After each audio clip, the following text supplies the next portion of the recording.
12. Vers le même temps, le roi Hérode se mit à maltraiter quelques membres de l'Église, et il fit mourir par l'épée Jacques, frère de Jean. Voyant que cela était agréable aux Juifs, il fit encore arrêter Pierre. C'était pendant les jours des pains sans levain.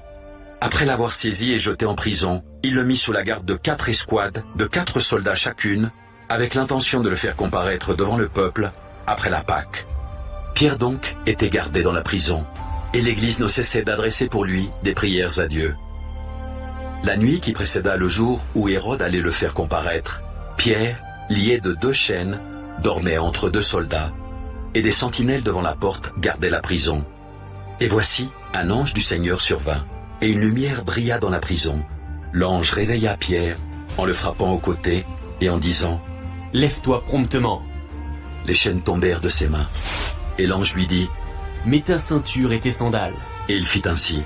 L'ange lui dit encore « Enveloppe-toi de ton manteau et suis-moi. » Pierre sortit et le suivit, ne sachant pas que ce qui se faisait par l'ange fut réel, et s'imaginant avoir une vision.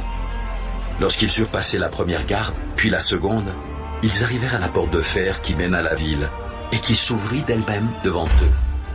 Ils sortirent et s'avancèrent dans une rue. Aussitôt, l'ange quitta Pierre. Revenu à lui-même, Pierre dit « Je vois maintenant d'une manière certaine que le Seigneur a envoyé son ange, et qu'il m'a délivré de la main d'Hérode et de tout ce que le peuple juif attendait. » Après avoir réfléchi, il se dirigea vers la maison de Marie, mère de Jean, surnommée Marc, où beaucoup de personnes étaient réunies et priaient. Il frappa la porte du vestibule, et une servante nommée Rhoda s'approcha pour écouter. Elle reconnut la voix de Pierre, et dans sa joie, au lieu d'ouvrir, elle courut annoncer que Pierre était devant la porte. Ils lui dirent « Tu es folle. » Mais elle affirma que la chose était ainsi, et ils dirent « C'est son ange. » Cependant Pierre continua à frapper. Ils ouvrirent et furent étonnés de le voir. Pierre, leur ayant de la main fait signe de se taire, leur raconta comment le Seigneur l'avait tiré de la prison, et il dit « Annoncez-le à Jacques et aux frères. » Puis il sortit et s'en alla dans un autre lieu. Quand il fit jour, les soldats furent dans une grande agitation pour savoir ce que Pierre était devenu. Hérode s'étant mis à sa recherche, et ne l'ayant pas trouvé, interrogea les gardes, et donna l'ordre de les mener au supplice. Ensuite il descendit de la Judée à Césarée pour y séjourner.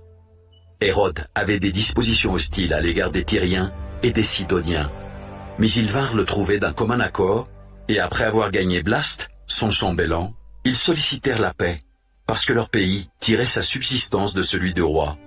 À un jour fixé, Hérode, revêtu de ses habits royaux et assis sur son trône, les harangua publiquement. Le peuple s'écria « Voix d'un Dieu et non d'un homme !» Au même instant, un ange du Seigneur le frappa, parce qu'il n'avait pas donné gloire à Dieu, et il expira, rongé des vers. Cependant la parole de Dieu se répandait de plus en plus, et le nombre des disciples augmentait. Barnabas et Saul, après s'être acquittés de leur message, s'en retournèrent de Jérusalem, emmenant avec eux Jean, surnommé Marc.